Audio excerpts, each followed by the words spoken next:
Hello everyone, welcome back to another video. I am Shoma. Today in this video we will practice some daily used English sentences. আজকের ভিডিওতে আমরা practice করব বেশ কিছু regular লাইফে use করার মতো ইংরেজি বাক্য। তো আশা করছি যারা নতুন তোমরা ইংরেজি শিখছো তাদের জন্য ভিডিওটি হেল্পফুল হবে। Without wasting any time, let's get started. আমি যাব, আমি যাব অর্থাৎ ভবিষ্যতে আমি যাব, এটা হয় ফিউচার টেন্স। আমি হচ্ছে আই, আয়ের পরে বসে শ্যাল, আর যাওয়া ইংলিশ হচ্ছে গো। আই শ্যাল গো, আমি যাব, আই শ্যাল গো। আমরা যাব, আমরা ইংলিশ কি উই এর পরেও হবে শ্যাল, উই শ্যাল গো, আমরা যাব।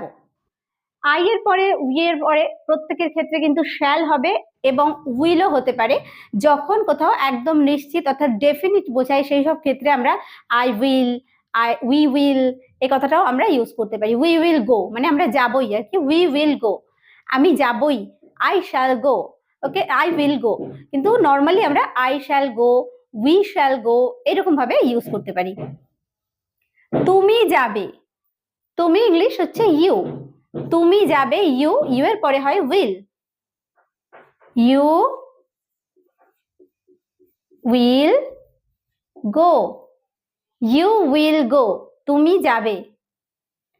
সে যাবে, সে ইংলিশ হচ্ছে হি অর শি, ছেলেদের জন্য হি, মেয়েদের ক্ষেত্রে হয় শি। হি উইল গো বা শি উইল গো, হি লিখছি, হি উইল গো, সে যাবে।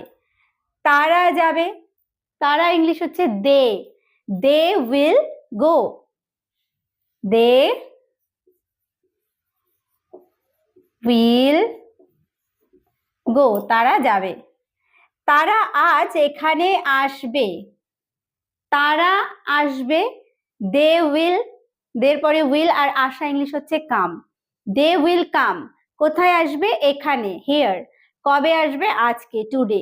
তাহলে they will come here today, they তারপর হবে will come, they will come here এখানে, টুডে হচ্ছে আজ, they will come here today, তারা আজকে এখানে আসবে। সে খুব সুখী, সে হি, খুব ভেরি, সুখী হচ্ছে হ্যাপি, আর হি এর পরে হবে ইজ, তাহলে হি ইজ ভেরি হ্যাপি, সে খুব সুখী। He is very happy, he is very happy, সে খুব সুখী। তারা আমার বন্ধু, তারা হচ্ছে দে, বন্ধু ইংলিশ কি? Friends, they are my friends, they are my friends, তারা আমার বন্ধু। দে are my friends, they are my friends, তারা আমার বন্ধু। তপন খুব ভালো ছেলে, Tapan is a very good boy, very হচ্ছে খুব, গুড হচ্ছে ভালো, বয় হচ্ছে ছেলে, ভেরি গুড বয় হচ্ছে খুব ভালো ছেলে, তাহলে Tapan is a very good boy, Tapan is a very good boy, Tapan is a very good boy. তিনি আমাদের শিক্ষক, তিনি আমাদের শিক্ষক, তিনি হচ্ছে হি বা সে, তিনি হি, হি ইজ আওয়ার টিচার মানে আমাদের শিক্ষক, হি ইজ আওয়ার টিচার, তিনি আমাদের শিক্ষক। He is our teacher, he is our teacher. ওটা একটা কলম, ওটা আমরা ব্যবহার করি কোনো জিনিস দূরে রয়েছে সেই ক্ষেত্রে। আমি যখন বলি এটা একটা কলম তখন আমরা বলবো দিস ইজ আ পেন, যখন বলবো ওটা একটা কলম তখন দ্যাট ইজ আ পেন, তাহলে ওটা একটা কলম এটাকে বলবো that is a pen, that is a pen. ঘুম থেকে ওঠো, ওঠা হচ্ছে ওয়েক, ঘুম থেকে ওঠো, এটাকে ইংলিশে বলা হবে ওয়েক আপ। ওয়েক আপ মানে ঘুম থেকে ওঠো, ওয়েক আপ, ওয়েক আপ ঘুম থেকে ওঠো। বিছানা থেকে ওঠো, ঘুম থেকে ওঠো ওয়েক আপ, বিছানা থেকে ওঠো গেট আপ, অর্থাৎ জেগে শুয়ে থাকার পরে যখন বিছানা থেকে উঠতে বলা হয় তখন সেটাকে বলবো গেট আপ, মানে উঠে পড়ো বা বিছানা থেকে ওঠো, গেট আপ। বিছানা ছাড়ো, বিছানা ছাড়ো আমরা বলতে পারি leave the bed, leave the bed, বিছানা ছাড়ো, লিভ দ্য বেড, বিছানা ছাড়ো। স্নান করো, টেক বাথ বা টেক আ শাওয়ার, কি বলবো টেক বাথও বলতে পারি বা বলতে পারি take a shower, take a shower, take a shower. সকালের খাবার খাও, সকালের খাবারকে কি বলা হয় ব্রেকফাস্ট, তাহলে হ্যাভ ব্রেকফাস্ট বা টেক ব্রেকফাস্ট এভাবে বলতে পারি। হ্যাভ ব্রেকফাস্ট, সকালের খাবার খাও।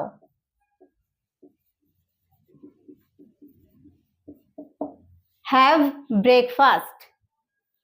জামা কাপড় পরো, অর্থাৎ সকালের খাবার খাও, জামা কাপড় পরে নাও, কেউ বেরোবে তাকে বলছি জামা কাপড় পরো, গেট ড্রেসড, গেট ড্রেসড, জামা কাপড় পরো, গেট ড্রেসড, গেট ড্রেসড, জামা কাপড় পরো। চুল কাটাও, চুল কাটাও, কাটানো ইংলিশ হচ্ছে গেট ট্রিম, তাহলে চুল কাটা হচ্ছে get your hair trimmed, get your hair trimmed, চুল কাটাও, get your hair ট্রিমড,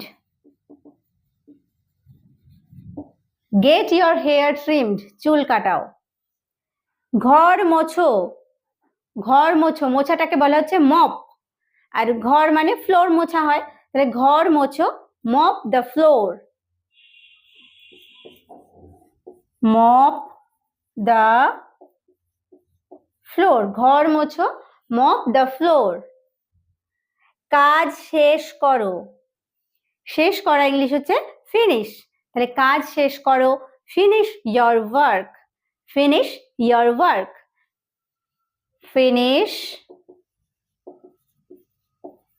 your work, finish your work, কাজ শেষ করো। রাতের খাবার খাও, রাতের খাবার খাও, রাতের খাবারকে কি বলা হয় ডিনার, তাহলে রাতের খাবার খাও হ্যাভ ডিনার, হ্যাভ ডিনার। এখানে ইট কথাটা ইউজ করছি না, ইট কথাটা শুনতে না ভালো লাগে না, হ্যাভ ডিনার, হ্যাভ ব্রেকফাস্ট এগুলোই বেশি ভালো লাগে, ঠিক আছে। তো ইট বললেও ভুল হবে না, কিন্তু স্পোকেন যখন আমরা কথা বলবো তখন এইভাবে বলবো হ্যাভ ডিনার, অর্থাৎ রাতের খাবার খাও, হ্যাভ দ্য ডিনার। ওকে, বিছানা ঠিক করো, বিছানা ঠিক করো বা বিছানাটাকে গোছাও, সেটাকে বলা হয় make the bed, make the bed, make the bed, বিছানা ঠিক করো। ঘুমিয়ে পড়ো, ঘুমিয়ে পড়ো ফল অ্যাসলিপ, ফল অ্যাসলিপ, ঘুমিয়ে পড়ো, ফল অ্যাসলিপ, ঘুমিয়ে পড়ো। একটু অপেক্ষা করো, অপেক্ষা করা ইংলিশ হচ্ছে ওয়েট, আর একটু হচ্ছে আ লিটল, তাহলে বলবো ওয়েট আ লিটল, একটু অপেক্ষা করো, wait a little, wait a little, একটু অপেক্ষা করো। স্বাস্থ্যের যত্ন নাও, যত্ন নেওয়াকে ইংলিশে বলা হয় টেক কেয়ার, তাহলে take care of your health, take care of your health, স্বাস্থ্যের যত্ন নাও, take care of your health, take care of your health, স্বাস্থ্যের যত্ন নাও। তাকে সাহায্য করো, সাহায্য করা ইংলিশ হেল্প, তাকে সাহায্য করো হেল্প হিম বা হেল্প হার, হেল্প হিম। ছেলেদের যদি আমরা বলি যে এই ছেলেটাকে সাহায্য করো, তখন আমরা বলবো হেল্প হিম। আর যদি মেয়েদের ক্ষেত্রে হয় তাহলে বলবো হেল্প হার। তার কথা শোনো, তার কথা শোনো, শোনা হচ্ছে লিসেন, তাহলে তার কথা শোনো, লিসেন টু হিম বা listen to her. Listen to him, listen to him, তার কথা শোনো। ইংরেজিতে কথা বলো, স্পিক ইন ইংলিশ, বা ইংরেজি বলো, স্পিক ইংলিশ। ইংরেজিতে কথা বলো, স্পিক মানে হচ্ছে কথা বলা, ইন ইংলিশ,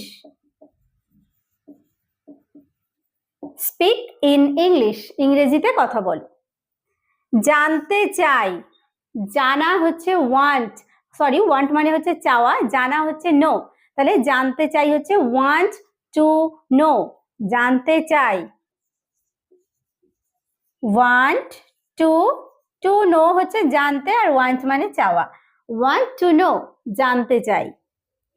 কিভাবে জানতে পারি, how can I know, how can I know, কিভাবে আমি জানতে পারি বা কিভাবে জানতে পারি। হাউ ক্যান আই নো, কিভাবে আমি জানতে পারি। আমি ব্যস্ত, ব্যস্ত ইংলিশ বিজি, আমি ব্যস্ত, আই এম বিজি,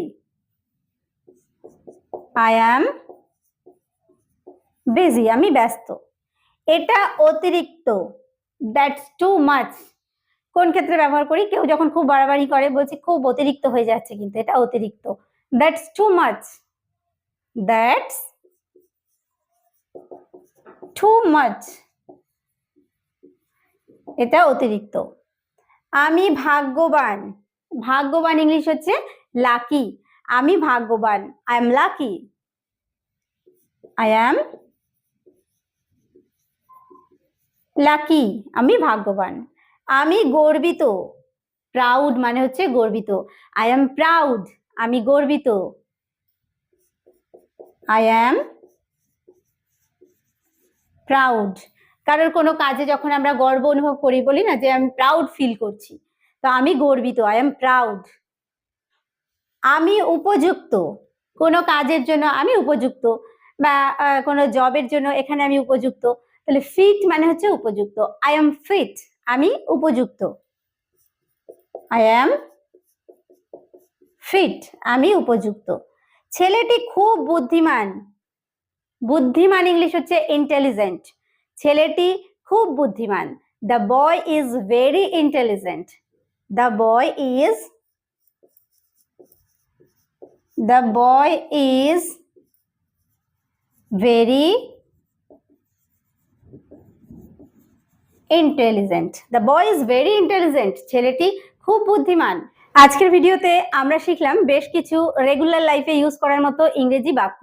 তো আজকের ভিডিওটি যদি ভালো লেগে থাকে অবশ্যই একটা লাইক করো, কমেন্ট করে জানাতে ভুলো না, নতুন হলে অবশ্যই চ্যানেলটিকে সাবস্ক্রাইব করে নিয়ে সঙ্গে থেকো। ভিডিওটি শেষ পর্যন্ত দেখার জন্য প্রত্যেককে থ্যাংক ইউ, দেখা হবে নেক্সট ভিডিওতে।